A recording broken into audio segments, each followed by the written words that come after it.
Have you ever looked back at something you said, maybe in anger, maybe in fear, and thought, that wasn't me, that was something else speaking? The truth is, most of us aren't destroyed by what happens to us, but by how we respond when it happens. A single moment of unchecked emotion can sabotage a relationship, a decision, even a future. And yet the world keeps telling us, feel everything, react now, be loud, be seen. But the Stoics? They whispered something else. They believed real strength wasn't found in controlling others, but in commanding ourselves. That the warrior isn't the loudest in the room. He's the one who remains still when chaos breaks loose, because stillness is power.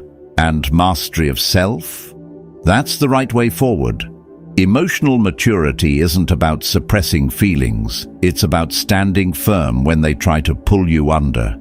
It's knowing when to speak and when to simply walk away with your peace intact. So how do we begin that journey? What does it actually look like to live with emotional discipline, not as a burden, but as a quiet kind of freedom? Let's walk through it together. You don't need to impress anyone here. Just take what speaks to you and leave the rest behind. Number 1. Identify your emotions. Have you ever caught yourself saying something sharp, cold, or entirely unlike you, only to regret it a few hours later, when the moment had passed and clarity had returned? You're not alone. Most people don't realize this, but we rarely act from truth in our most emotional moments. We act from confusion, from noise, from a storm we never paused long enough to understand. That's the thing about emotions. They are not enemies, but they are not masters either. The Stoics never told us to kill our feelings. They taught us to see them, name them, and then choose, not react, not flinch, not explode. Choose. Epictetus said, "No man is free who is not master of himself." But here's the catch. How can you master what you don't even recognize? The warrior inside you, yes, the one that doesn't rush into battle, but stands silent at the gate, studying the terrain. He begins not with a sword, but with awareness. A man who can name his feeling can disarm it. He can examine it before it infects his words, distorts his actions, or wrecks his peace. Let me tell you a story. There was a man who worked long hours, provided for his family, said little, kept his emotions under tight lock. But one evening, his son spilled water on the floor, something trivial, and the man snapped, shouted, slapped the table, stormed out. But it wasn't the water that triggered him, not really. It was exhaustion from the week. It was the unresolved tension with his boss. It was the ache in his chest that he refused to name, fear that he wasn't enough. But he never paused to trace it back. He only saw the spill. That's what happens when we don't identify what we're really feeling. We get angry at the wrong people, for the wrong reasons, in the wrong moment, and it costs us peace, relationships, even our sense of self.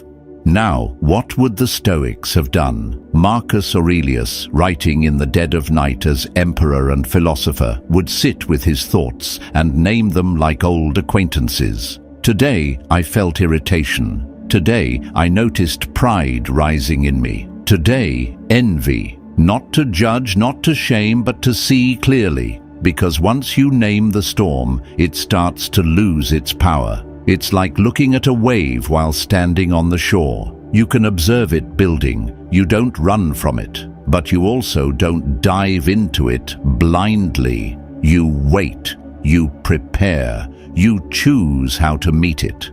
And this is the heart of identifying your emotions. It's not about intellectualizing your feelings. It's about reclaiming your footing before the wave crashes. You say to yourself, this is anger, this is fear, this is shame. You don't need to fight it. You don't need to feed it. You just need to name it. There's a method I often share, a simple one but powerful. Whenever you feel something stirring inside you, pause. Take a breath. Then ask, what exactly am I feeling right now? Where did this begin? Is it coming from this moment or something older? Is this emotion asking for action or simply attention? Sometimes the emotion is just noise, a passing cloud, and if you don't chase it, it moves on. But sometimes it's a sign, a message from within. Maybe you're tired, maybe you feel disrespected, maybe you need to speak a truth you've been burying for months. The point is, until you see it clearly, you won't respond the right way. And yes, even the smallest triggers deserve attention, not because they deserve outrage, but because they often hold deeper roots. Remember this, anger is rarely about the thing right in front of you. It's often the echo of something older, a moment where you felt powerless, a memory you didn't realize you carried. Let me give you another example. A woman named Lila worked in a team where someone constantly interrupted her. One day, she snapped in a meeting, but it wasn't just the interruption that upset her. It was years of being dismissed. A childhood where her voice didn't matter. Teachers who overlooked her. Friends who talked over her. All those memories had been silently stacking up. The meeting was just the breaking point. But when she sat down that evening and wrote in her journal, she didn't write. He interrupted me. She wrote, "I felt invisible again." And that single sentence gave her more clarity than an hour of arguing ever could. This is what emotional identification does. It reclaims the story. It helps you separate the truth from the trigger. It brings your power back from the past. Because emotions are messengers, not commanders. And when you start naming them, the world starts changing because you change. You stop saying things you regret. You stop blaming people who didn't cause your pain. You stop reacting to the world like a cornered animal. Instead, you move like the Stoic warrior, aware, grounded, discerning. You see through the fog. You hold the sword, but you don't swing unless it's the right way. And that's the difference between those who are merely reactive and those who are emotionally mature. One lives at the mercy of every gust of wind. The other, he studies the wind, adjusts his sail, and still reaches shore. So try this, starting today. Keep a small notebook. At the end of each day, jot down 1 or 2 emotional moments. Not long paragraphs, just a sentence. Felt envy when she got promoted, or felt hurt when my friend forgot to call. Then, underneath write, why did I feel that? You'll be surprised how often the real answer has nothing to do with the surface event. And this isn't about overthinking. It's about building a practice, like sharpening a blade. Because mastery doesn't happen in crisis. It's built in the quiet. And when the real storm hits, you'll already be ready. You won't crumble. You'll breathe. You won't lash out. You'll listen. You won't beg for understanding. You'll already understand yourself. And that is emotional maturity. Now, let's keep going, because once you've learned to name the storm, the next step is learning to own your role in it. Let's talk about responsibility. Number 2, take responsibility. Have you ever stood in silence after saying something cruel, not because you didn't know it was wrong, but because admitting it felt heavier than the mistake itself? There's a strange moment after failure where the truth becomes clear, but pride still lingers in the room, whispering, it wasn't really your fault. We've all been there, in that quiet tug of war between conscience and ego. And yet, the Stoics would argue that this moment, the one where you could shift the blame, justify your actions, or simply look away, is the moment where character is forged. Not in success, but in the willingness to stand still and say, that was me. Because responsibility in the Stoic tradition isn't about punishment. It's about ownership. It's the act of reclaiming your power from excuses, from narratives, from everyone else's version of the story.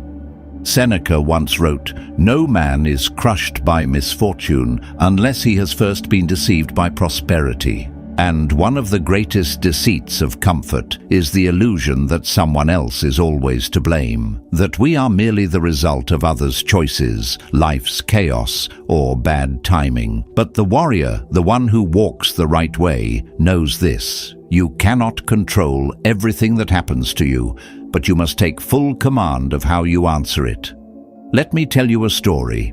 There was a craftsman once praised in his village for his precision and skill. One day he was commissioned to build a gate for the temple. He worked day and night, proud of every detail. But when the gate was raised, it leaned slightly, off balance, barely noticeable, but not perfect. The villagers blamed the wood. The helpers blamed the tools. But the craftsman stood still and said, "I measured, I cut, I built. The floor is mine." Some shook their heads, thinking he was too harsh on himself. But the elders, those who had built many things, nodded in quiet respect. That man walked home with his name intact, and the next gate he built was flawless. This is what responsibility gives you, not shame, but a clean mirror, a mind that doesn't have to hide from itself. A life built on bedrock instead of sand. But here's the harder truth. It doesn't end at admitting fault.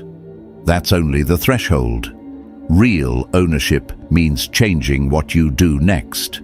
Think of the last time you lashed out, said too much, did too little. You may have blamed exhaustion, someone else's provocation, or the heat of the moment. But when the smoke cleared, did you take stock of your role? Or did you let the dust settle without asking what you left buried beneath it? Marcus Aurelius kept a journal, not to impress others, but to confront himself daily. He'd ask, "What did I do well today? What did I do poorly? And what can I do better tomorrow?" That kind of relentless accountability isn't cruel, it's freeing. Because the moment you stop outsourcing your growth to fate, or to others, or to the past, you begin to rise. Imagine how your life would change if you truly believed this. Every mistake I make is a stone I can either trip over or step on. Responsibility doesn't ask for perfection, it asks for presence, for the courage to stand inside your own story, not as the victim, not as the villain, but as the author. And yes, it will be uncomfortable. It's uncomfortable to realize that the argument didn't escalate just because they raised their voice, but because you refused to listen. It's uncomfortable to admit that the opportunity you lost wasn't stolen, but slipped through hands that were too distracted to hold it. But discomfort is a teacher, a strict one, and the Stoics. They didn't run from its lessons. There's a line from Epictetus I return to often. When something happens, the only thing in your power is your reaction. And your reaction, especially after failure, reveals whether you are led by your ego or by your reason. One blames, one builds.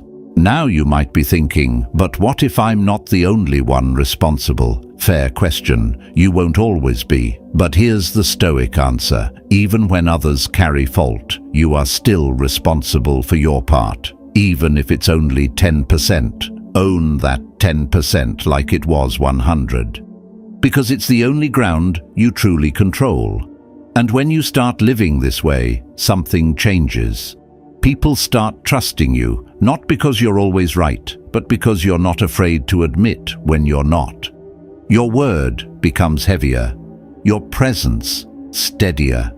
You become the kind of person others lean on, not because you have the answers, but because you don't hide from the questions. There's a quiet power in saying, "That was me, and I'll do better."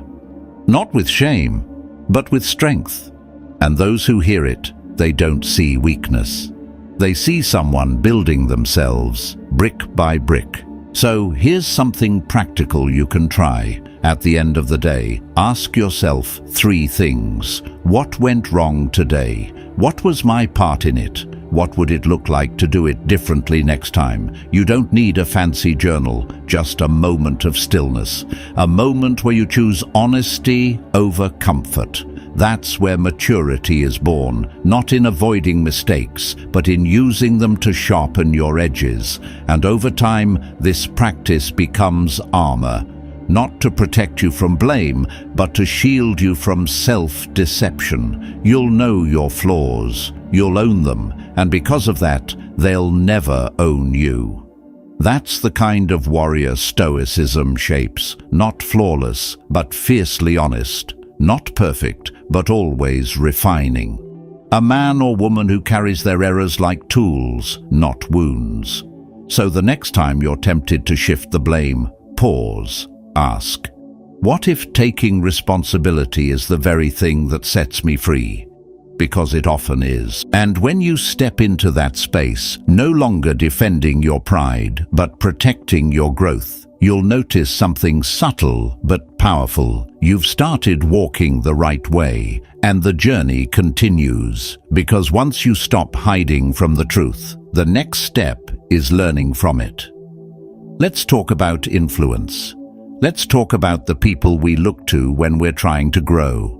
Number 3, find a role model. Have you ever stood in the middle of a moment, heart racing, hands trembling, your voice ready to break, and thought, I don't know how to be the person I want to be right now? As if a better version of you is watching silently from a distance, waiting for you to remember it exists. In those moments of heat, chaos, or confusion, we don't rise to our highest ideals, we fall to our training. But if we've never trained ourselves to respond with grace, with clarity, with dignity, what are we falling into?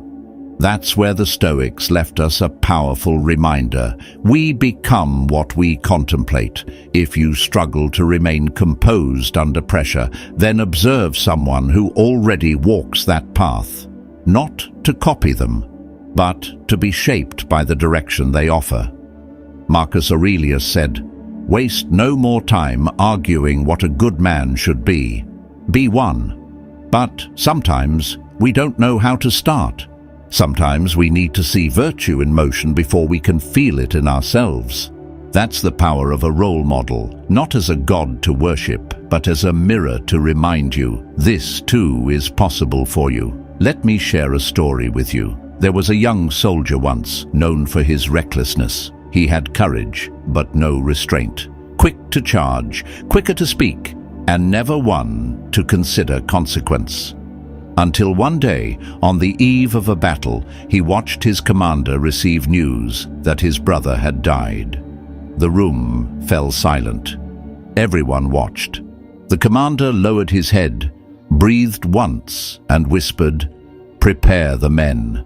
No outburst, no tears, no collapse, just presence, just duty. The soldier never forgot that moment, because in the shadow of pain, he witnessed the kind of strength that wasn't forged in adrenaline but in discipline. He said years later, "I began to fight like him before I ever became him." This is how character transfers from one soul to another, silently, through action. You don't need to know your role model personally. They don't need to be perfect. In fact, it's better if they're not. You just need someone whose way of walking through the world speaks to something dormant in you, someone whose dignity, patience, or silence makes you pause. You observe them, not to mimic their voice, but to tune your own. Maybe you saw it in someone you worked with, how they never spoke badly of anyone, even when they were mistreated, or in a parent who listened more than they lectured, or even in a stranger who let someone cut the line and smiled like it cost them nothing. These are not small things. These are the seeds of transformation. Now, be careful. The Stoics never told us to worship idols. Seneca warned, admire those who show you the way, but do not lose your own. The point isn't to disappear into someone else's shadow. It's to use their example like a torch, lighting the road ahead without blinding yourself to your own path. In the age of imitation, this distinction matters.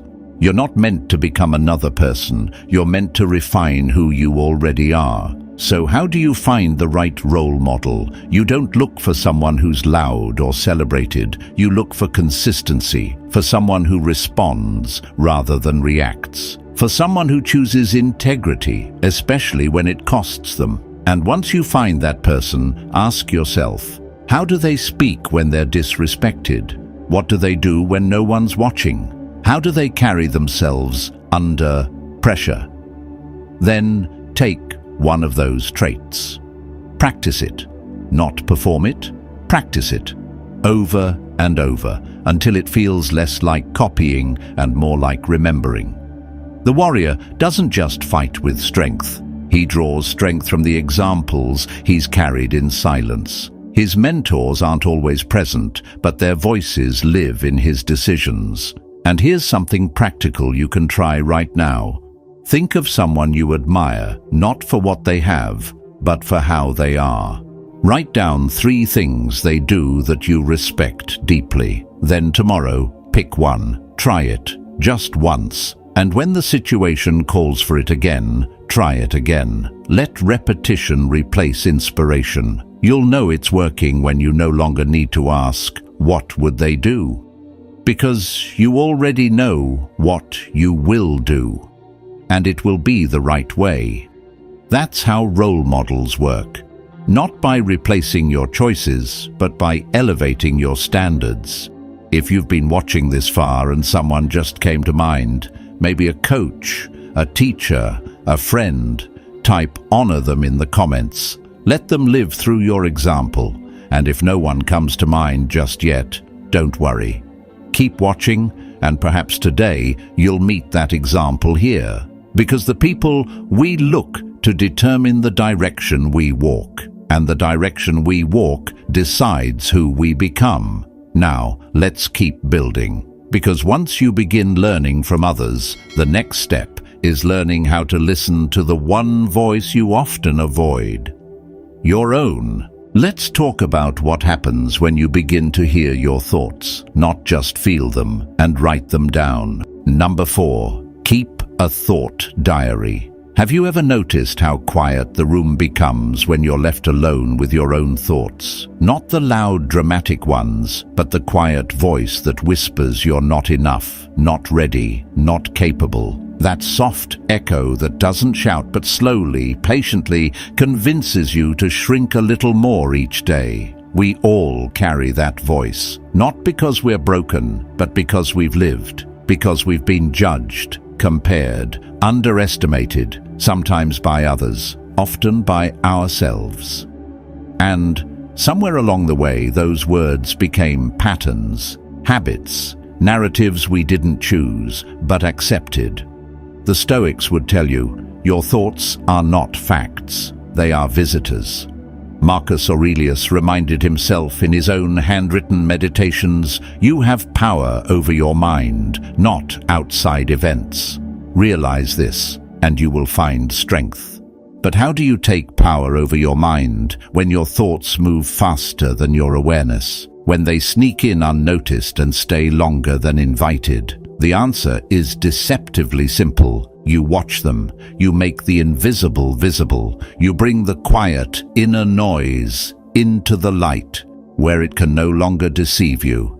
This is the practice of keeping a thought diary. Not a diary filled with fluff or dramatics, a warrior's log, a journal not of what happened, but of how your mind responded to what happened. Because that, according to Stoicism, is where the real battle begins, not in the world, but in your interpretation of it.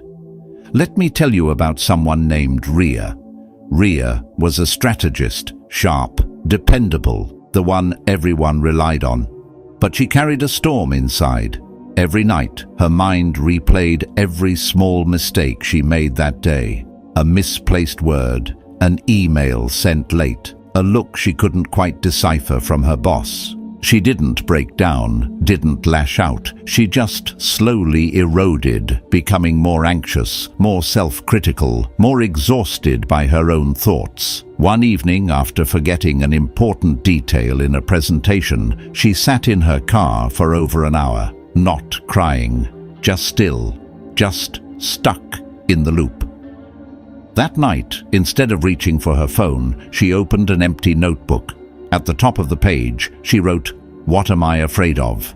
The answers poured out, not elegant, not even coherent, but honest. She wrote, "I'm afraid they'll see I'm not as capable as they think. I'm afraid of failing again. I'm afraid that one mistake means I'm not worthy of trust." And then, beneath that list, she wrote something else. What's actually true? This wasn't a therapist's exercise. It wasn't self-help. It was confrontation. It was stoic reflection, like a general inspecting the battlefield of the mind. Rhea didn't silence her thoughts. She saw them. And from that point forward, she kept writing every night, not pages, just patterns, fear, envy, doubt, but also clarity, moments of courage, decisions she made that felt right. Slowly, her thoughts stopped owning her because she was finally meeting them head-on. That's what this practice is. Not a self-love ritual, a stoic strategy, a way of reclaiming your inner command post. And here's why it works. The mind is constantly moving, constantly spinning stories, attaching meaning, drawing conclusions, many of them false. But when you put those thoughts on paper, they lose their fog. You begin to spot the loops, the exaggerations, the fears dressed as facts. Seneca wrote, "We suffer more often in imagination than in reality." A thought diary helps you separate the imagined pain from the real one, and in doing so, you begin to think clearly again. So how do you begin? Start small. Each night, sit with your journal for 5 minutes.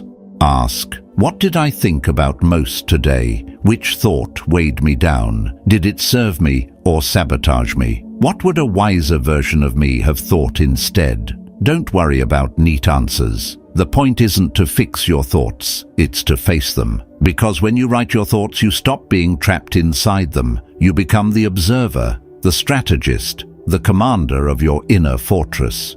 Over time, something remarkable happens. The negative voice loses its grip.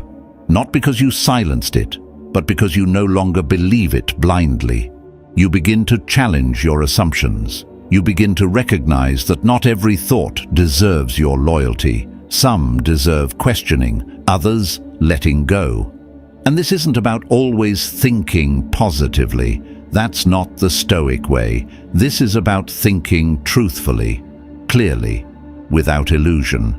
Marcus Aurelius never wrote, "I am great." He wrote, "You are a soul carrying a corpse." Remember that. Not to depress himself, but to pierce through pride, fear, and illusion, to see reality as it is and live with eyes wide open. That's what your journal can become, a mirror polished by honesty, a quiet conversation with yourself, stripped of performance, expectation, or fear. A place where you remember who you are beneath the noise. And when you do this consistently, day after day, night after night, you begin to move differently.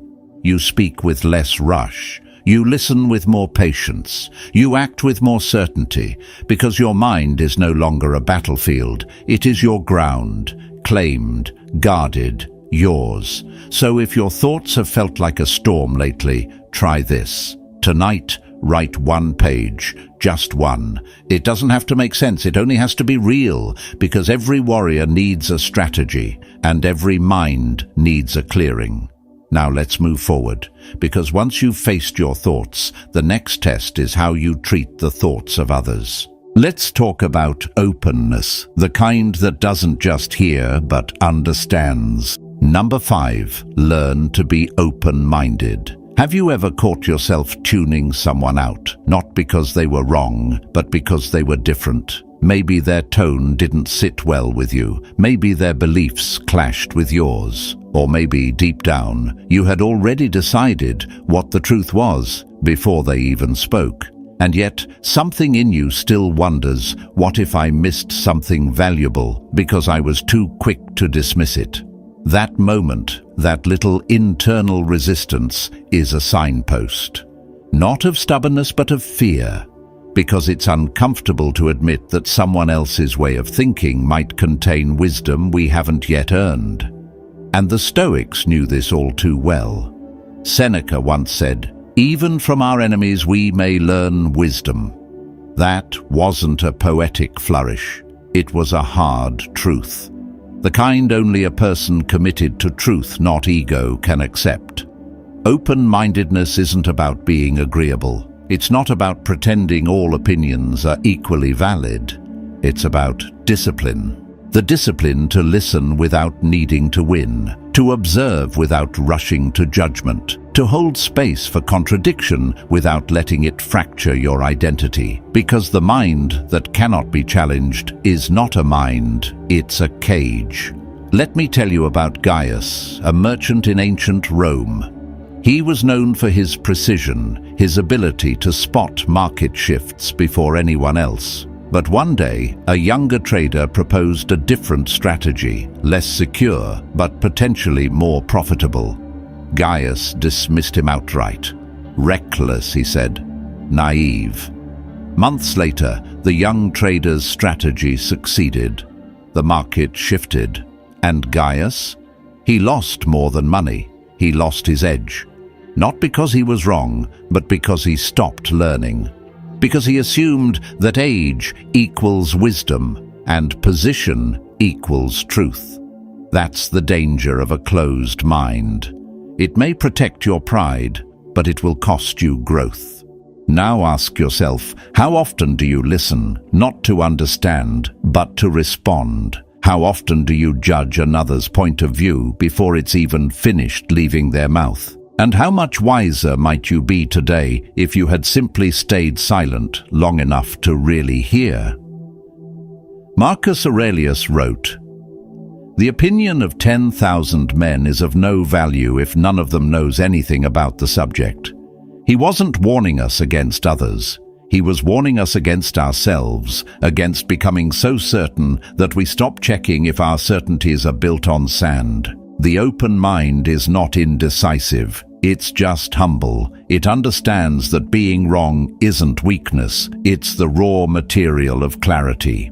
Here's what that looks like in practice. You're in a heated conversation. Someone presents a viewpoint that clashes with yours. Every part of you wants to interrupt, correct, rebut. Instead, you pause, you breathe, you listen all the way to the end, not for ammunition, but for understanding. And maybe, in that silence, you discover a piece of the truth you didn't see before. That's what Stoic openness looks like. Not softness, strength under restraint. The kind of presence that makes even those who disagree with you feel respected. And this doesn't just apply to debates or grand ideas. It shows up in small, quiet moments. You might taste a dish you never thought you'd like. Read a book from a worldview you've always avoided. Watch a documentary that challenges your assumptions. And suddenly, your world expands. Not because you changed your beliefs, but because you saw further than you did before. That's how a warrior grows, not by swinging harder, but by widening his field of vision. By walking the right way, even if it means walking a road unfamiliar at first. And yes, there will be discomfort. Open-mindedness invites tension. You'll feel pulled between the comfort of what you know and the allure of what might be truer.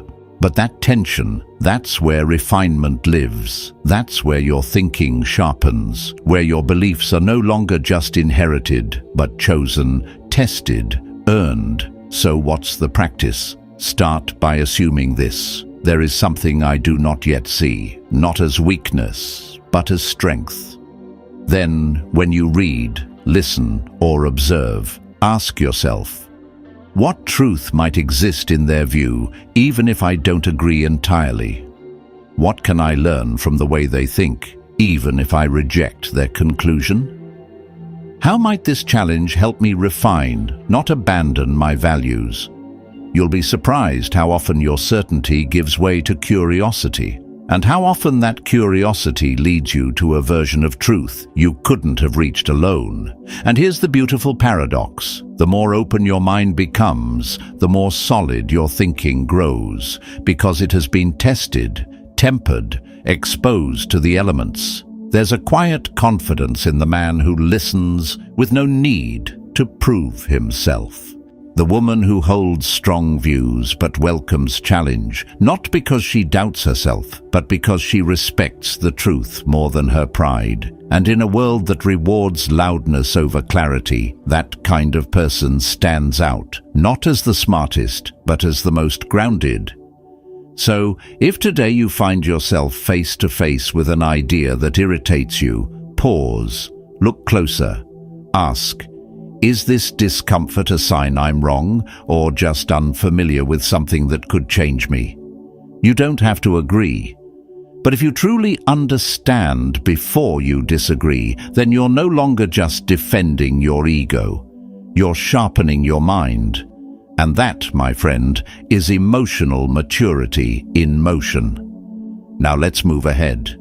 Because once you've opened your mind to new ways of thinking, the next challenge is this.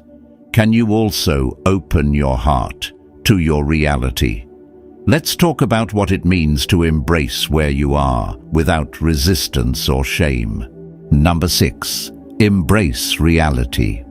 Have you ever stared at your own reflection, not in a mirror, but in a quiet moment of truth, and felt a kind of silent grief?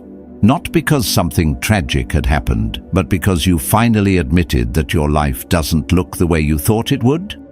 That somewhere along the way you became someone you didn't recognize, or worse, someone you secretly judged. It's a heavy moment. But it's also a beginning. The Stoics taught us that suffering doesn't come from what is, but from the refusal to accept what is, not passively, not with surrender, but with a kind of deep-rooted clarity that says, this is the terrain. Now let me walk it the right way. Seneca once wrote, we are more often frightened than hurt, and we suffer more from imagination than from reality. But the truth is, it's not just fear that poisons us, it's resistance. The kind of subtle daily resistance where we wake up and quietly wish we had someone else's face, someone else's timeline, someone else's story. We resist our age, our limits, our flaws, our past, and in doing so, we make an enemy of the very ground we've been called to build on. But what if, instead of resisting reality, you embraced it, not as defeat, but as alignment? Not as a fallback, but as a foundation. Let me tell you a story. There was once a woman named Anya. She had dreams, like most of us, big ones. She wanted to write, to teach, to travel. But life handed her a different script. A child earlier than planned. A divorce heavier than expected. A job she never chose but stayed in to survive. For years, she clung to the belief that her real life would begin once the chaos stopped, once the debts were cleared, once the pain was gone. But the chaos didn't stop, and neither did the quiet ache in her chest. One day, after a long night of tears, she sat at her kitchen table and wrote 5 words on a sticky note. This is where I am. No rage, no excuses, just recognition. That moment didn't change her circumstances, but it changed her. She started writing again, not to escape, but to process. She taught her son with more patience. She spoke to strangers with more grace. She stopped waiting for peace to arrive, and instead brought peace into the room by how she carried herself. That's what it means to embrace reality, not to love every detail, but to stop waging war against what cannot be changed. To stand, not in fantasy, but in fact, and still choose to build. Marcus Aurelius reminded himself daily, "Do not waste what remains of your life in speculating about others unless you are doing so with a common benefit. Anything else distracts you from your own purpose." But sometimes the person we speculate about most is ourselves. We replay what we could have been if we'd made different choices. We punish ourselves for the body we didn't sculpt, the career we didn't chase, the love we didn't keep. And all the while, life is happening. Not someday, not elsewhere, now. Embracing reality doesn't mean you stop growing. It means you stop postponing your peace. You stop believing that you need to earn the right to rest, or love, or joy. You simply begin, even if your home isn't where you imagined, even if your hands are still shaking, even if your mind still whispers doubts, because the warrior doesn't wait for perfect conditions. He sharpens his blade where he stands, and when he walks forward, not with denial, but with discipline. So ask yourself, what part of my life am I silently resenting? What truth am I refusing to speak out loud? And what might happen if, just for today, I stopped trying to escape it? You might feel a strange kind of relief, not because the burden disappears, but because you finally stop pretending it isn't there. Clarity returns, energy returns, and with them, your ability to act, not out of guilt, but out of groundedness. Here's something you can try. Take a blank page and write down the 3 areas of your life that feel unfinished. Not with judgment, just truth. Then, under each one, write, "Can I change this now?" If yes, what's the next right step? If no, what would it look like to carry this with dignity?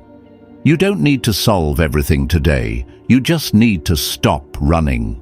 Because you can't heal in a life you haven't accepted. You can't improve what you refuse to face. And you can't lead others if you're hiding from yourself.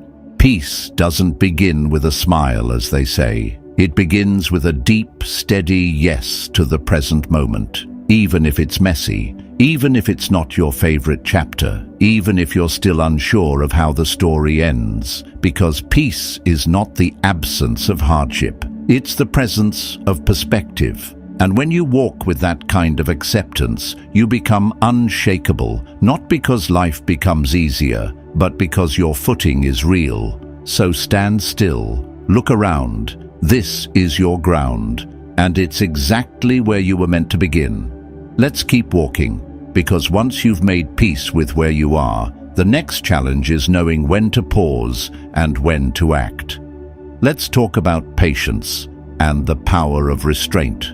Number 7, pause and be patient. Have you ever heard yourself say something mid-argument, and even as the words left your mouth, you knew they weren't true, they weren't fair, and they weren't you? It's like watching a version of yourself take over, a version that doesn't care about clarity or truth, only about being heard, being right, being louder.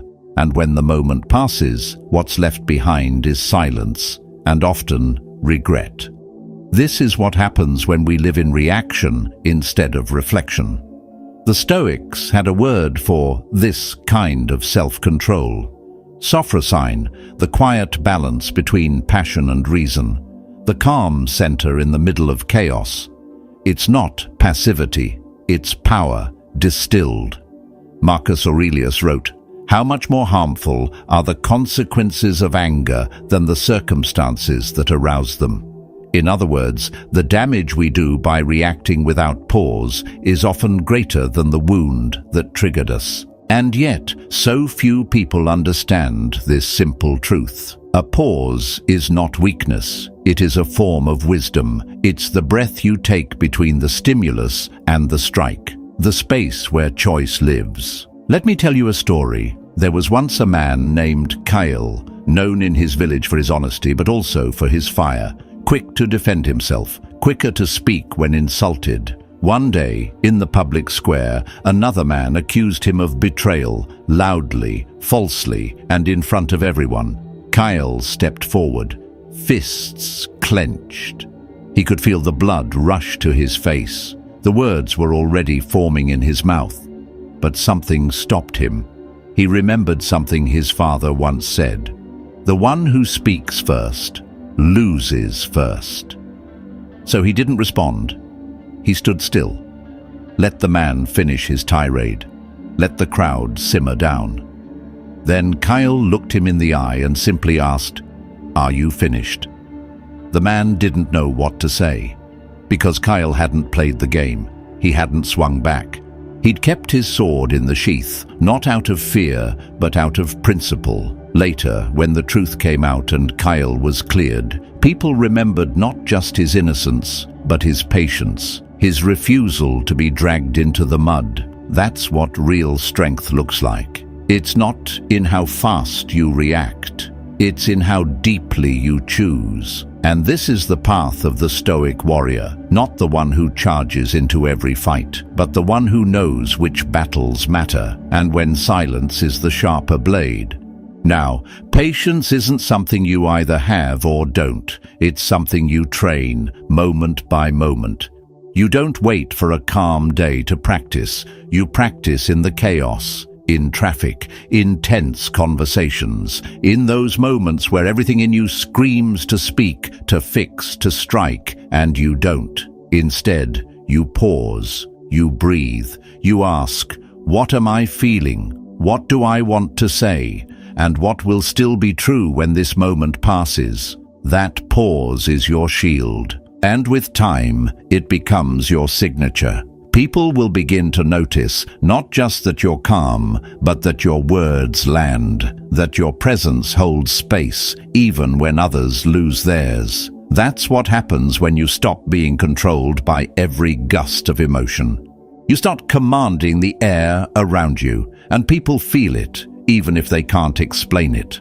Here's something you can try today. Before responding in any difficult conversation, build a habit of waiting 3 seconds. Count them silently if you must. 1, 2, 3. This simple pause rewires your nervous system. It gives your reason enough time to enter the room, and in that space, something changes. Your voice lowers, your posture shifts, your words become fewer, but heavier. And if someone asks why you didn't respond right away, you can simply say, "Because I wanted to answer, not just react." You don't owe anyone your impulsiveness. You owe yourself your clarity. There's a reason the wisest voices in history often spoke the least, not because they lacked conviction, but because they understood that power unrestrained becomes chaos. And in a world that rewards immediacy, instant messages, hot takes, fast comebacks, patience becomes a form of quiet rebellion, a refusal to be ruled by the moment, a commitment to something deeper. So the next time you feel yourself being pulled into the current, pause, just for a breath, just long enough to remember, you are not your first reaction. You are the one who sees it, holds it, and then chooses. That's emotional maturity. That's self-mastery. And that's the right way. If this resonates with you, even just a little, write "wait first" in the comments. Not for me, for you. As a reminder, when the moment comes again, because it will. And when it does, you'll be ready. Now let's keep going.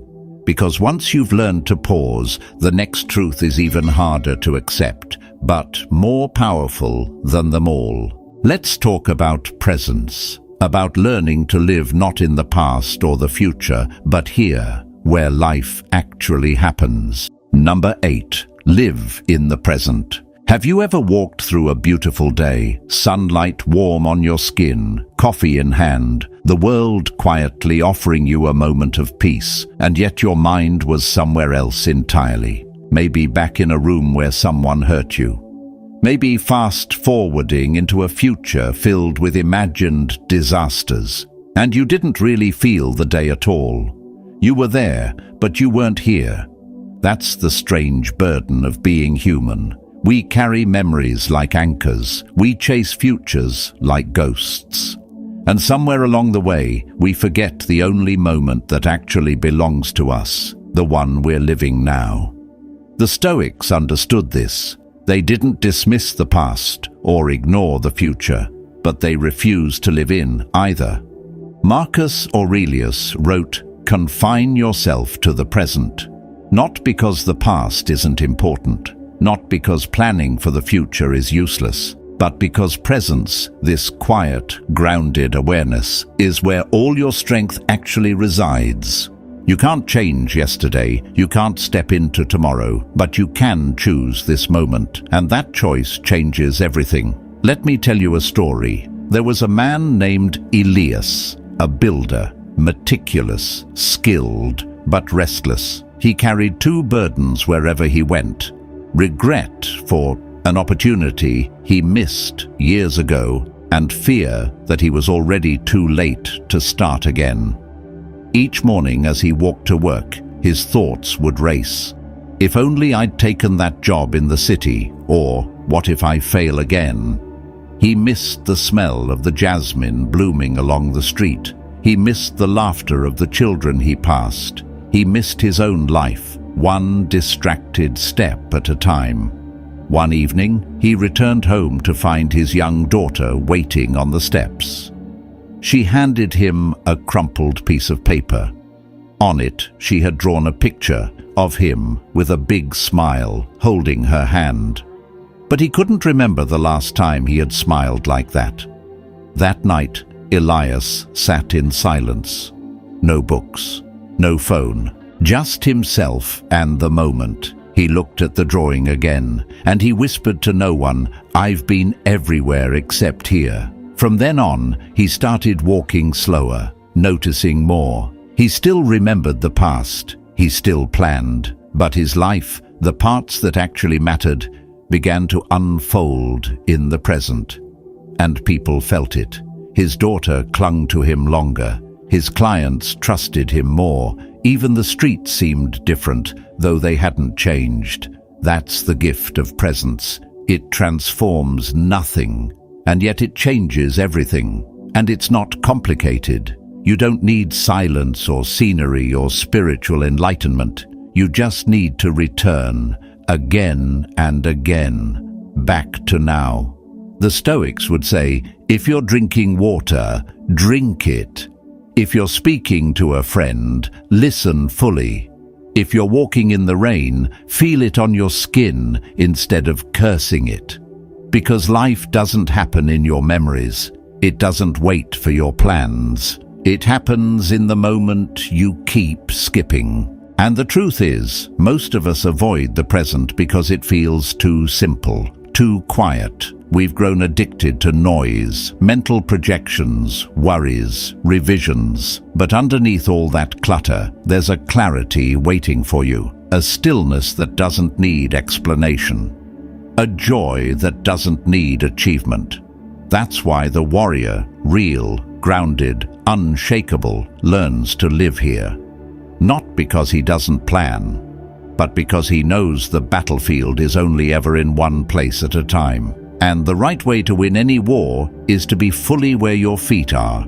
So, how do you practice this? Start with awareness. Notice when your mind drifts. Gently call it back. Touch the surface of your desk. Feel your breath as it moves. Hear the sounds around you. This isn't mindfulness as a trend. This is discipline. The kind of discipline that says, I will not abandon this moment. Not for pain, not for fear, not for anything. You can also ask yourself simple questions throughout the day. What is here, right now? What am I missing by being elsewhere in my head? Is what I'm worrying about happening now, or just a thought? You'll start to see the illusion more clearly. The past is a memory. The future is a theory.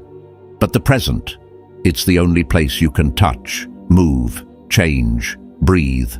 Marcus Aurelius once reminded himself, forget everything else. Keep hold of this alone. This you can do right now. Not later. Not when the pain is gone. Not when life is easier. Now. So if you're hurting, sit with it now. If you're grateful, Feel it now. If you're unsure, be present with the uncertainty instead of fleeing from it. Because the greatest loss isn't time. It's the life we never fully lived in the time we had. And when your final day comes, and it will, you won't be thinking about the dreams that didn't come true or the trophies that faded. You'll be thinking about the moments you were truly alive, and those only happen here. So pause, breathe, return. This is your life. This is your moment. Don't miss it. And then something shifts. The more you stay present, not just as an idea but as a way of walking, you begin to hear what's always been waiting beneath the noise. Yourself. Your real voice, your quiet knowing, the one you silenced for years just to fit in, to be liked, to feel safe. But presence isn't just a sanctuary, it's a mirror. And what it reflects first is this: you can no longer betray yourself just to belong. That is the first real test of inner freedom. Lesson 1. You no longer betray yourself. Have you ever smiled in a room where your heart didn't belong, nodded in agreement while something inside you quietly whispered, "This isn't you"? It's a subtle kind of pain, not loud, not visible, but it leaves a hollow feeling. Like a warrior laying down his sword, not out of peace, but out of fear. Fear of being excluded, rejected, misunderstood. That's the kind of self-betrayal most people carry daily. The silent sacrifice of truth in exchange for temporary belonging. But here's what the Stoics understood better than most. The greatest form of slavery is needing others to validate your existence. Epictetus put it plainly. If you want to improve, be content to be thought foolish and stupid. In other words, once you choose to live with inner integrity, you will be misunderstood. You will lose people, but you will find yourself. When you master your emotions, not numb them, not suppress them, but govern them, you no longer flinch at disapproval. You no longer twist yourself into shapes for people who wouldn't lift a finger to understand you. You speak clearly, but you don't beg to be heard. You listen, but you don't absorb poison disguised as feedback. You remain open, but not exposed. There's a difference. Let me tell you about a man named Tom. Not a philosopher, not a poet, just a craftsman, good with his hands, terrible with conflict. For years he nodded at things he didn't agree with, laughed at jokes that made his stomach turn, helped people who only remembered him when they needed something, and each time he told himself, "This is how you stay liked. This is how you stay safe." But safety, he would later realize, came at the cost of self-respect. One evening after a long day, Tom's neighbor asked him to fix a fence. He had other plans. He wanted to rest, but the old habit kicked in. He almost said yes. Then something stopped him, a question he hadn't asked himself in years. Do I actually want to do this, or am I just afraid of how he'll feel if I say no? He declined. Politely, firmly. It was a small act, but it changed everything. Because for the first time in decades, he had chosen truth over approval. That's the shift that happens when you rule your own emotions.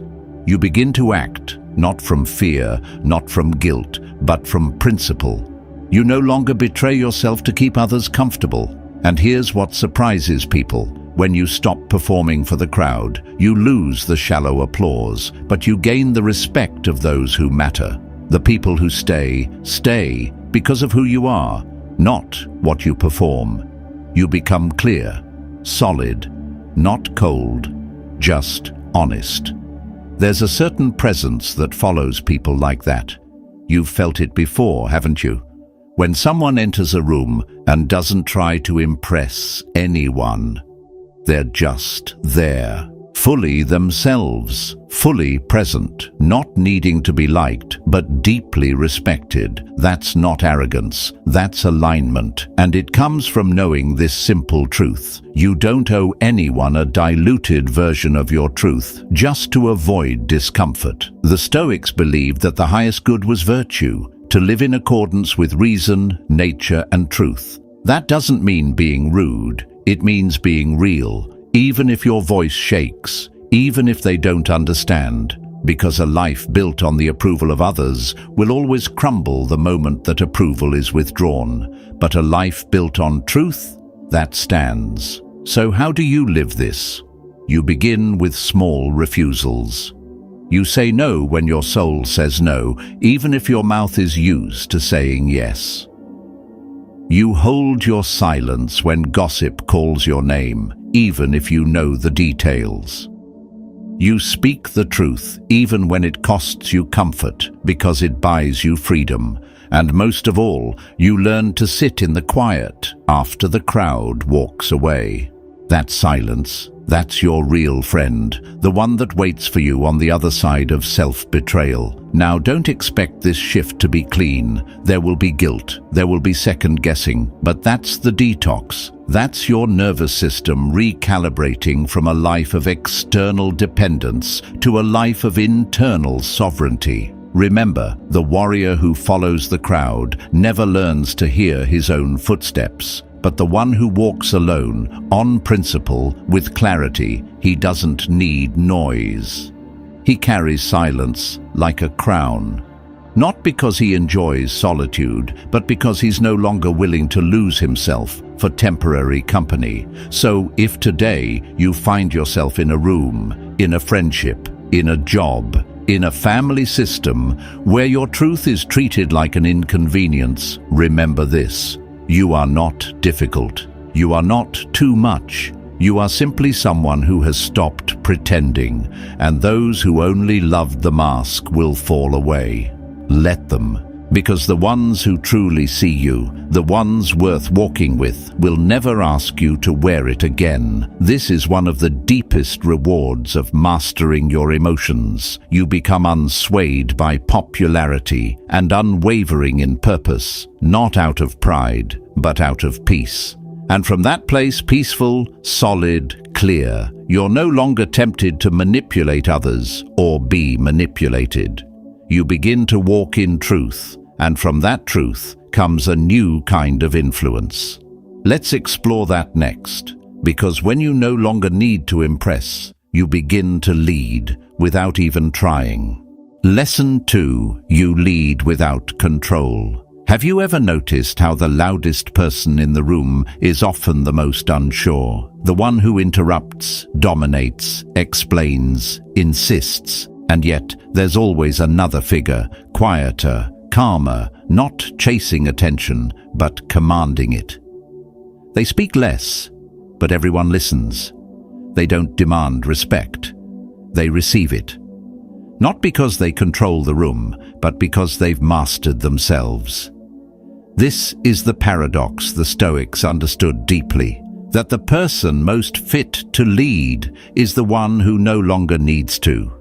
As Epictetus said, no man is free who is not master of himself, and no one can lead others if he hasn't first led his own impulses, reactions, and fears into discipline. When you truly master your emotions, you stop chasing control. You no longer feel compelled to change people, fix outcomes, or force agreement. You become unshaken, not because nothing moves you, but because you've learned where to stand. Leadership, from a Stoic perspective, isn't about influence in the outer world. It's about integrity in the inner one, and the most powerful form of leadership, the one that changes rooms, teams, relationships, is the kind that doesn't begin with them. It begins with you. Let me tell you a story. Her name was Nara. She wasn't a manager. She wasn't famous. Just one person on a team of many. But when things broke down, people came to her. When conflict arose, her voice calmed the tension. When mistakes happened, she didn't point fingers. She asked, "What can we do next?" One day, her boss asked her, "How do you get people to follow you?" She smiled and replied, "I don't. I just try to follow myself." What she meant was this: she wasn't trying to lead. She was trying to live rightly. And in doing so, others found stability in her steadiness. Nara didn't need to assert control because her presence created clarity. And clarity is what people crave, especially in chaos. This is the kind of quiet leadership that flows from emotional mastery. You don't need the title, you don't need the spotlight. You become someone others lean toward, not because you have the answers, but because you're not rattled by the questions. Marcus Aurelius, Emperor of Rome and student of Stoicism, wrote to himself, "Waste no more time arguing what a good man should be. Be one." This wasn't a slogan, it was a strategy to stop trying to perform goodness and start embodying it. And that's what leadership is. Not performance, but embodiment. But let's be clear, this kind of influence isn't comfortable, because you're no longer using pressure, charm, or power plays. You're not manipulating. You're not managing emotions like currency. You're simply showing up, anchored, honest, clear, and letting the chips fall. And at first, that might feel like doing less, saying less. But in time, your words start to carry more weight. Because people can feel when someone speaks from stillness rather than from strategy. When you've mastered your emotions, you stop reacting to disrespect with retaliation. You stop trying to convince people to understand you. You stop turning relationships into negotiations. Instead, you embody consistency. You respond instead of react. You create space where others feel safe enough to tell the truth, even if they disagree. That's leadership, not because you're the strongest, but because you're the most composed. This doesn't mean you tolerate everything. The Stoics were not weak. They were warriors in the inner world. They believed in virtue, clarity, and justice, but they didn't chase dominance. They pursued mastery over themselves first, and through that, they led the world. Here's how you live this. You walk into a room not thinking, "How can I control this?" but "How can I remain myself in this?" You speak not to impress, but to express truth as clearly and kindly as you can. You listen, not just to respond, but to understand, to feel what's beneath the words. And when you don't know what to do, you pause instead of pretending. The result? Your life becomes aligned. And in that alignment, you create influence without trying. People follow your example, not your instructions. This is the right way. This is the kind of leadership that doesn't crumble under pressure because it was never built on ego to begin with. So what does this look like in everyday life?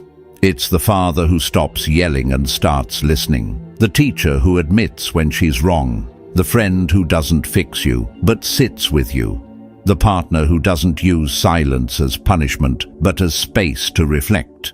It's not flashy. It's not dramatic. But it changes people because it holds a mirror to what they could be if they stopped chasing control and started living in command.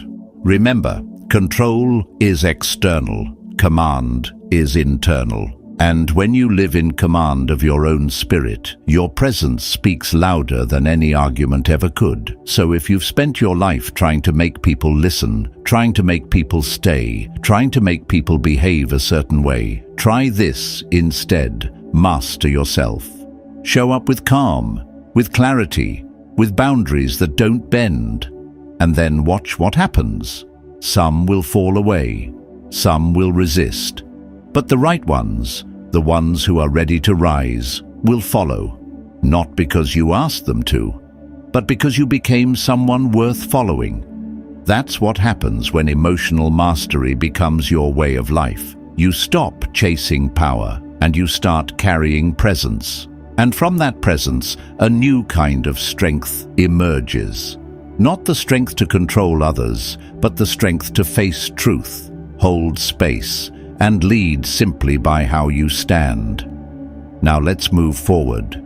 Because once you lead without needing control, you unlock a deeper kind of freedom, the kind that allows you to love without fear, to connect without possession. Let's explore what it means to release attachment and still care deeply.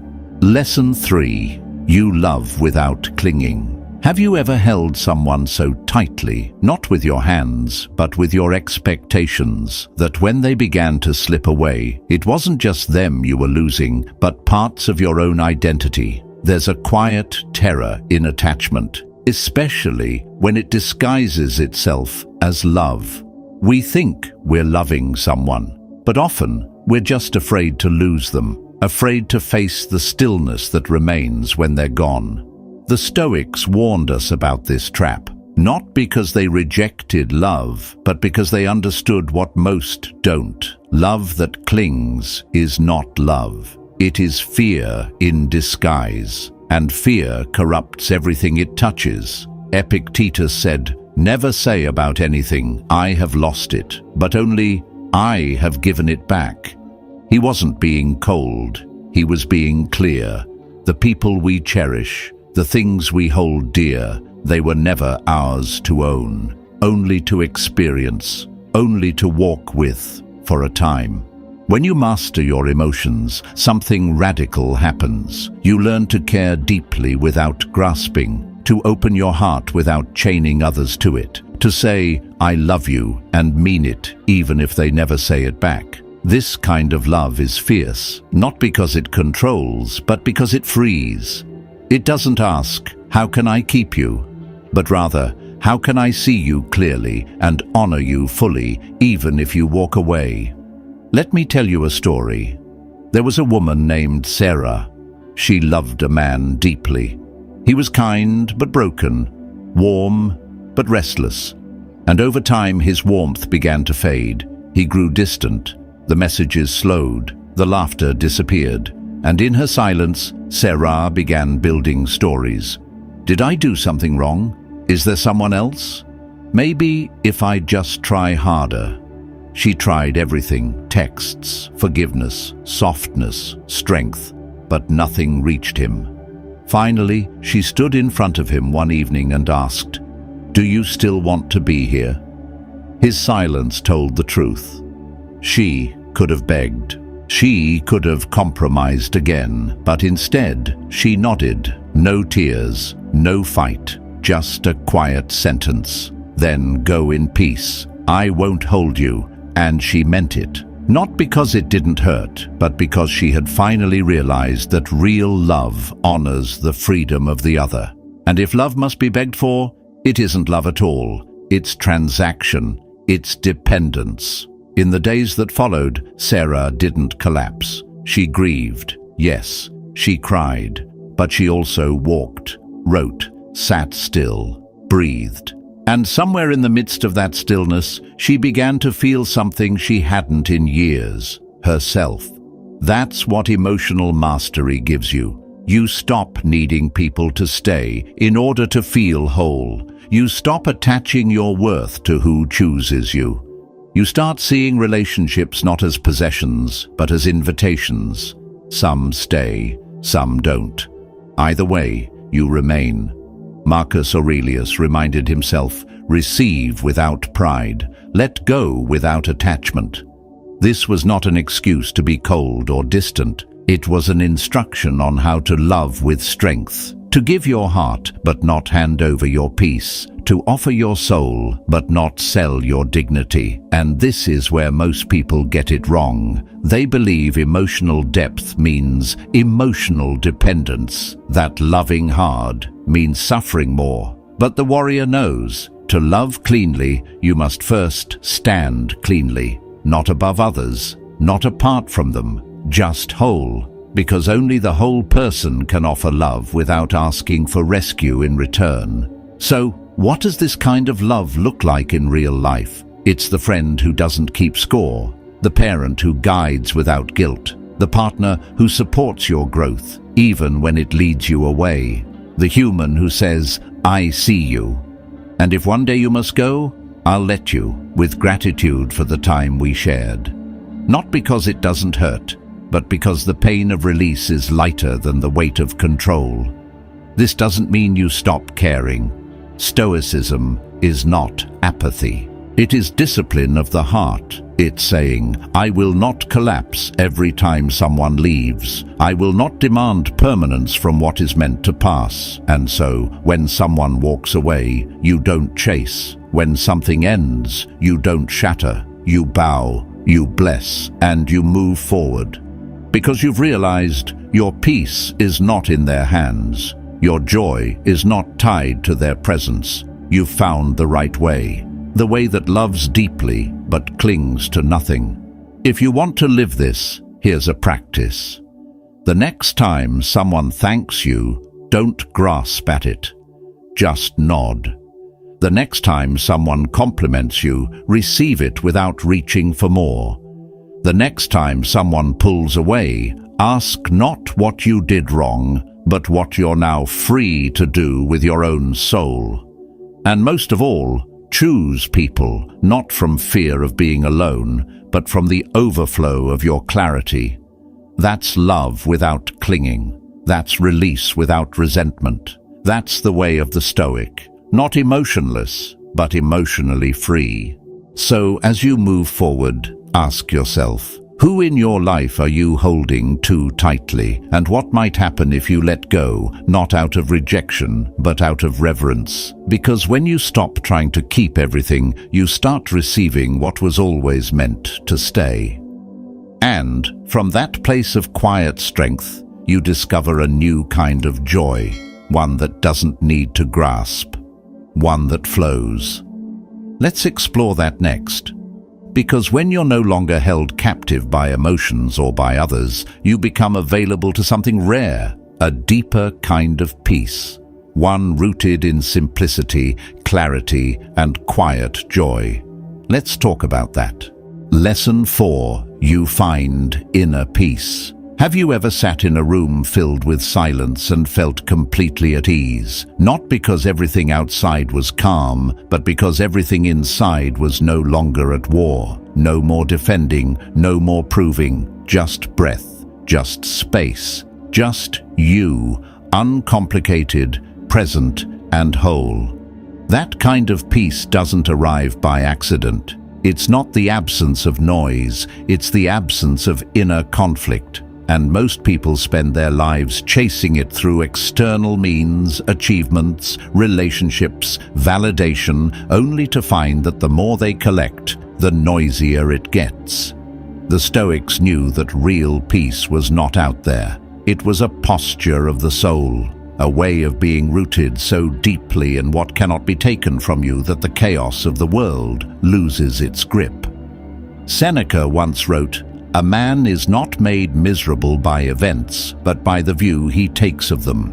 In other words, your suffering is not in the thing, it's in your interpretation of the thing. Peace, then, is not something you wait for, it's something you practice, you choose. And the choice becomes clearer once your emotions no longer pull you in every direction. Once you've stopped clinging to outcomes, people, or praise, what's left is something pure, quiet, unshaken, simple. Let me tell you a story. There was once a monk named Elias who lived in the outskirts of the city, not in isolation, but not in indulgence either. Every morning he sat outside his hut and watched the sun rise, sipping the same tea from the same chipped cup. His life was simple, his routine uneventful, yet people came from far and wide to sit with him. They would ask, "What's your secret?" He would smile and say, "I drink my tea, and I don't argue with life." To some, that sounded evasive, too poetic. But those who stayed long enough saw something in Elias. He didn't flinch when criticized, didn't panic when plans fell through, didn't gloat when praised.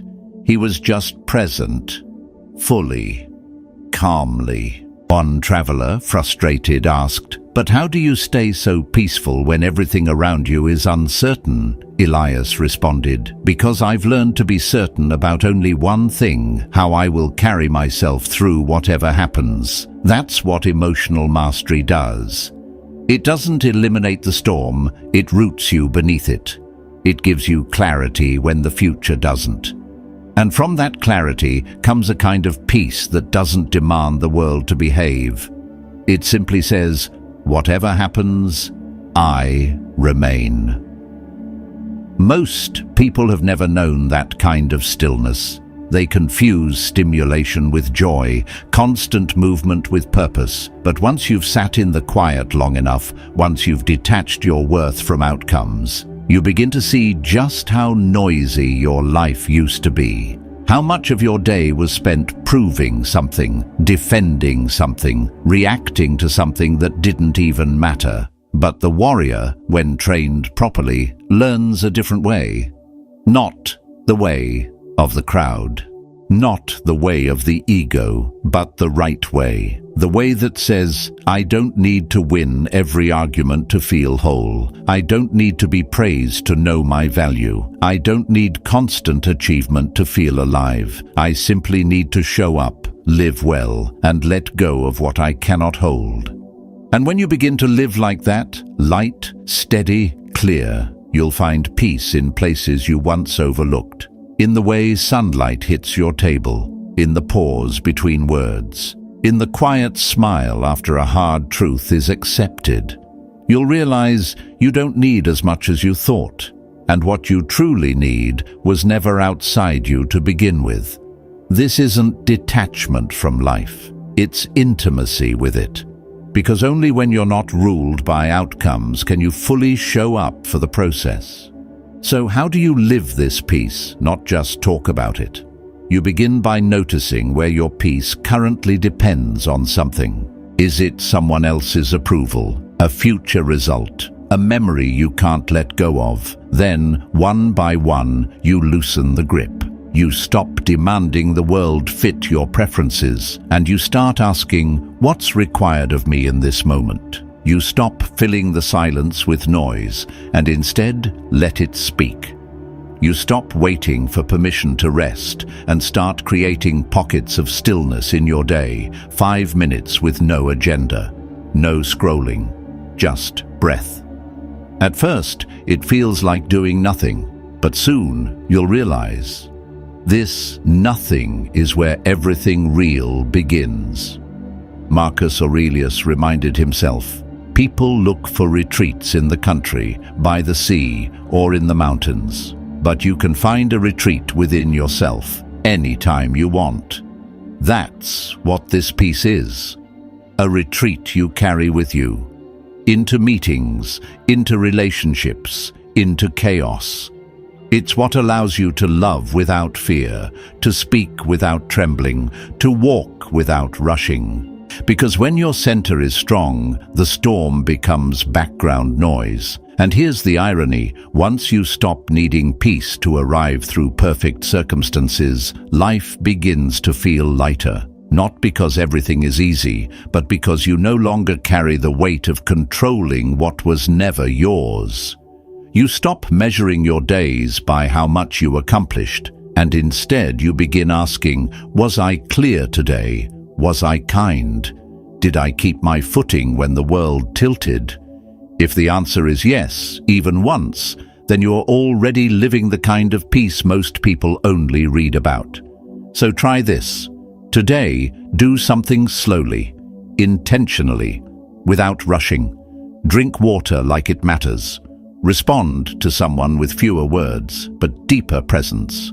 Let one thing be enough. One moment, one task, one breath.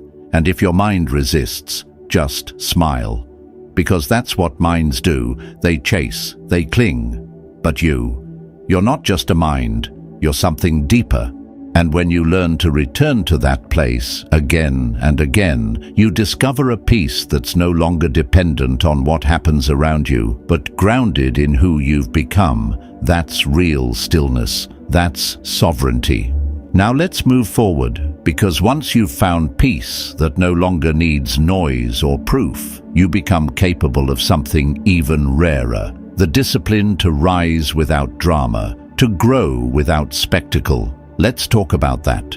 Lesson 5. You rise without noise. Have you ever quietly improved something in yourself, silently, slowly, only to find no one noticed, no applause, no praise, no acknowledgement, just you, alone with your progress? And in that silence, did a part of you ask, does it even matter if no one sees? We live in a time where growth has been mistaken for display. If it isn't posted, shared, or validated, it's as if it didn't happen. But real growth, the kind that shapes your character, not your image, happens quietly, in the shadows, without hashtags, without eyes watching. The Stoics never taught us to perform, they taught us to become. Seneca once wrote, "Be silent as to services you have rendered. Do not court gratitude. Do not let your virtues be known."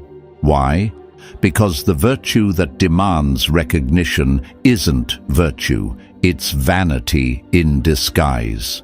When you master your emotions, when you stop needing external proof of internal progress, you step into a rare kind of strength, the strength to evolve without spectacle, to rise without noise, to walk the right way, not because anyone is watching, but because you know it's right.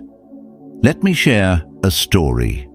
There was a young man named Leon who used to be easily provoked. One wrong word, one sideways glance, and his temper would explode. He didn't see it as a flaw, he wore it like armor. "No one messes with me," he'd say. It made him feel powerful. Until one day, his outburst cost him something dear, a friend, a job, a chance. And for the first time, he wasn't angry. He was quiet. And in that silence, something broke. Leon didn't announce his change. He didn't post long captions about accountability. He just began. Each time he felt the fire rise, he breathed. Each time his pride itched for revenge, he paused. People noticed, but they said nothing. Months passed. He wasn't rewarded. He wasn't praised, but he slept better.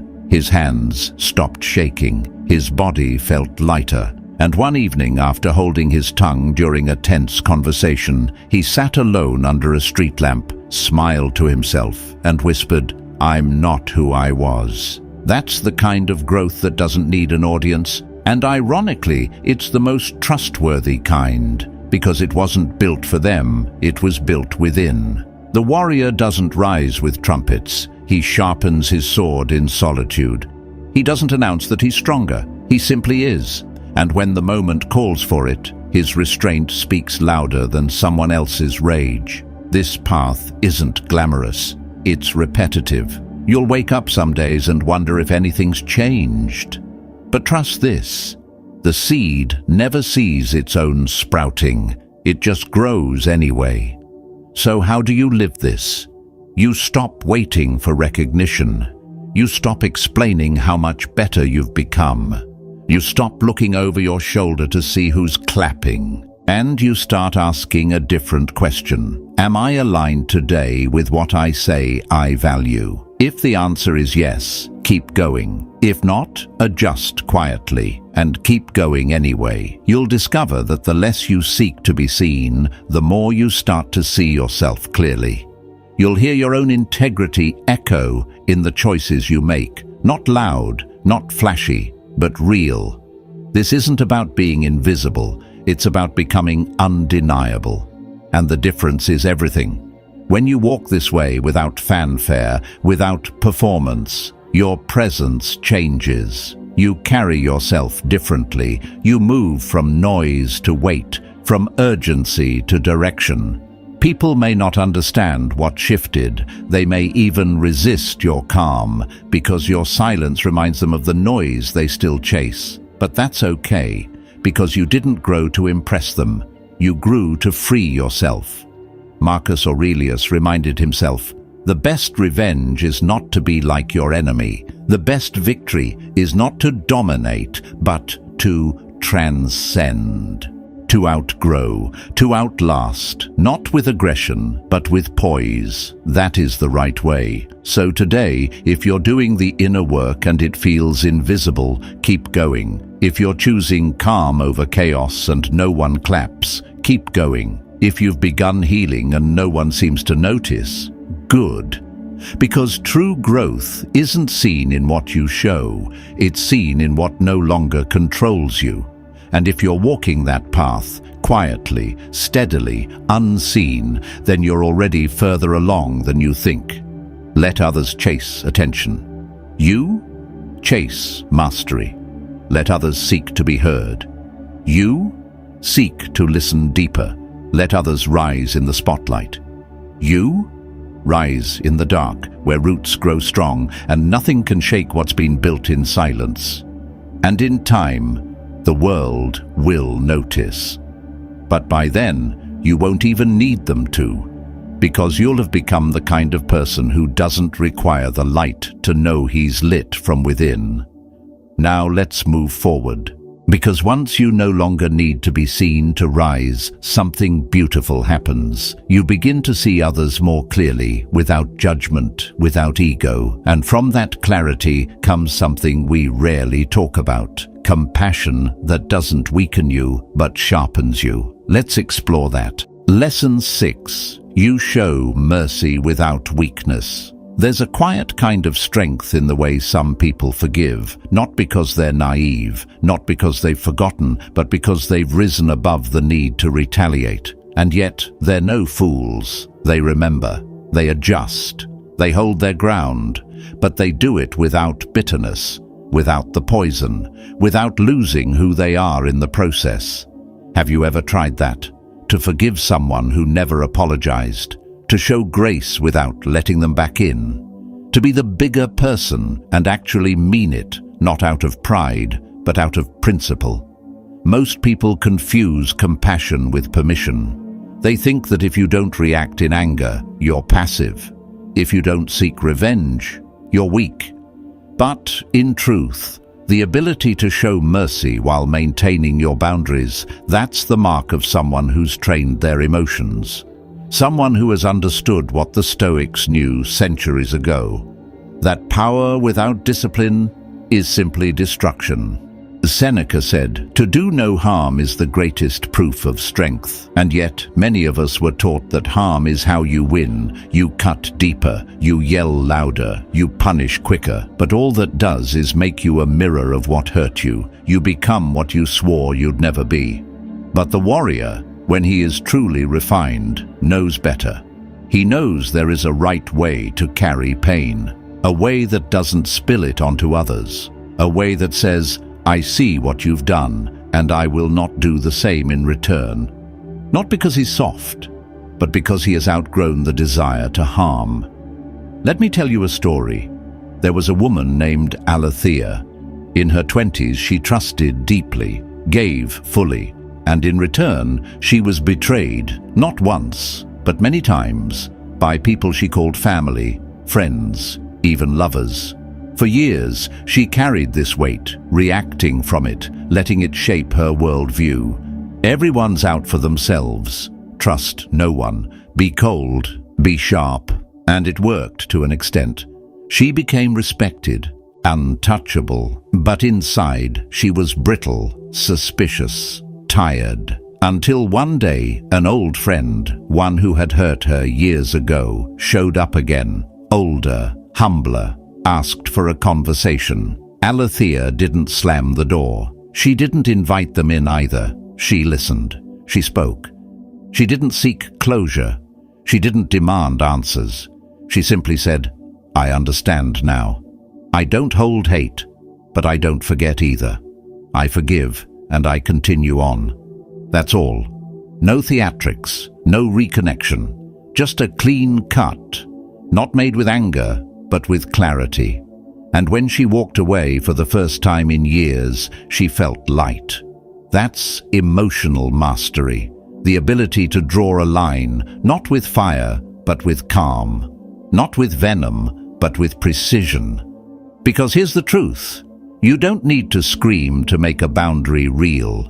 You don't need to burn bridges to be free. And you don't need to destroy others to heal yourself.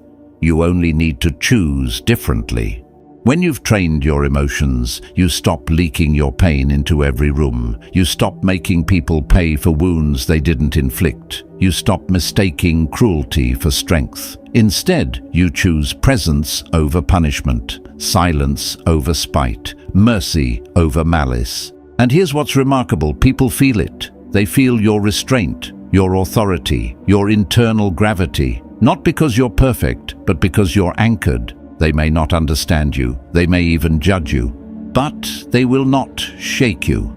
That is what it means to live the right way, to carry power with grace, to defend your peace without damaging someone else's dignity. Does this mean you let everything slide? No. The Stoics were not doormats. They believed in justice, they believed in truth. But they also believed in proportion, in timing, in self-respect over emotional indulgence, and most importantly, they believed in modeling what you wish the world would become. So, how do you live this in the real world? You stop expecting closure. You stop arguing with people who twist your words. You stop giving second chances to people who never honored the first. But you also stop dragging their names through the mud. You stop rehearsing the hurt. You stop building your identity around what they did. You acknowledge, you adjust, you move on. You learn that mercy is not forgetting, it's remembering with wisdom instead of rage. And you learn that boundaries are not walls, they are doors. You choose to close with love, not slam with fury. This kind of strength takes time, practice, discipline. You'll fall into old patterns. You'll want to lash out. But every time you pause, every time you choose to respond instead of react, you're chiseling away the excess, revealing a version of you that is not only powerful, but precise. This is how the warrior evolves, not by fighting harder, but by choosing his battles with wisdom, by preserving energy for what truly matters, by refusing to let his enemies shape his character. Marcus Aurelius wrote, "The best way to avenge yourself is not to become like them, and you don't become like them when you choose mercy, but with a straight spine, a steady voice, and a clear line. They will not cross again." So if you've been hurt, and you probably have, this is your moment. Not to forget, not to excuse, but to release.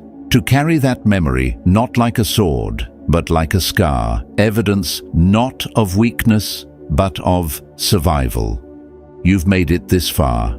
You're still here. That means something. And if you've reached this point in your journey of emotional mastery, if you've truly practiced presence, restraint, clarity, and strength, then you've earned something rare. Peace that isn't passive, love that doesn't cling, leadership that doesn't demand, and power that doesn't destroy. You've become someone the world can't shake. Not because you hardened, but because you refined.